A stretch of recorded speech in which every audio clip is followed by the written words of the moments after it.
And I'm joined now by Democratic Senator Tammy Duckworth of Illinois to talk about what we are seeing happening there in Congress. Senator, thank you so much for being with us.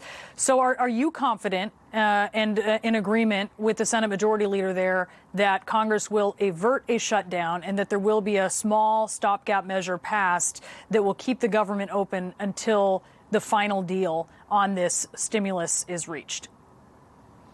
Well, I want to be more hopeful than that. I want to pass the stimulus itself. I don't intend on stopping working until we have a stimulus deal. So it's not just about a small stopgap to keep the government open. That, of course, is vitally important. But I also think that some sort of a deal to help respond to COVID, to help the American people who are struggling, is also vitally important. So I've already told my leadership I don't intend to stop working or to celebrate Christmas until we get this deal done.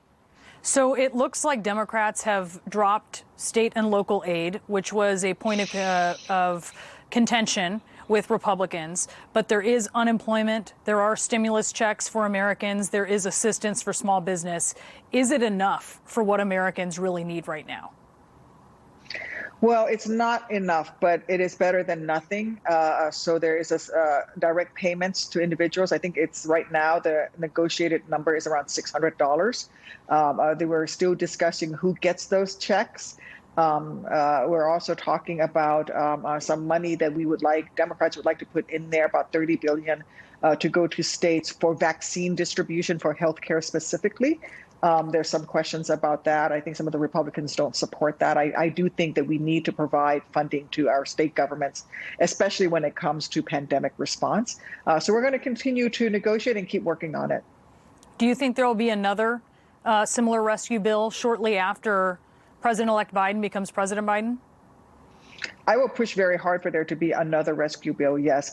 We desperately need to send money to state and local governments. I just got off a call with a half dozen of my local mayors in Illinois, the mayor of Peoria, Decatur, Champaign, Urbana, Bloomington, Normal, Springfield, and they all said the same thing. We are now laying off first responders, or we're not able to hire new first responders. We're at that point. If you don't send us some money to help us because we've lost tax revenue, we're not going to be able to provide something as basic as public health and safety. So these local governments desperately need this money, and that is one thing I will be pushing very hard on with the Biden administration. You are, of course, a combat veteran. You're a Purple Heart recipient. And President Trump tweeted again today that he will veto the National Defense Authorization Act, which is a critical military spending bill. What plans does the Senate have to override that possible veto?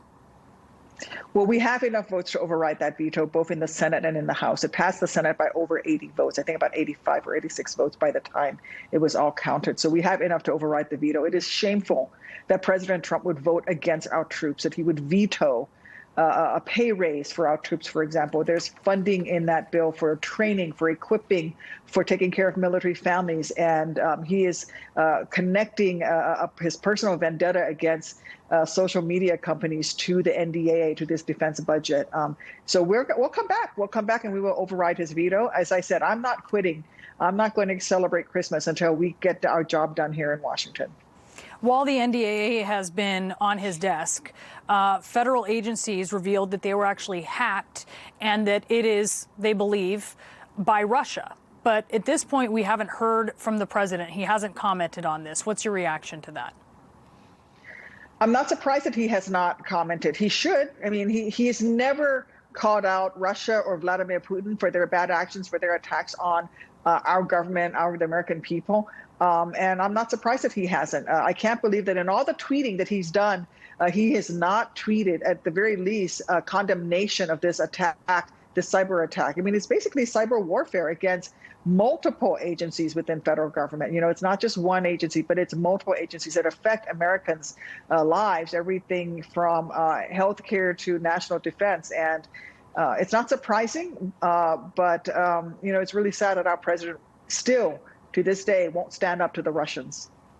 I wanted to ask you about something that Democratic Congresswoman Alexandria Ocasio-Cortez said. She said in an interview that the Democratic Party needs new leadership. She also said that there's been a failure to groom new Democratic leaders. I think specifically she was also talking about the House, but that to get rid of some of the leaders, Democratic leaders, of course, you would think of Speaker Pelosi, that would create a vacuum.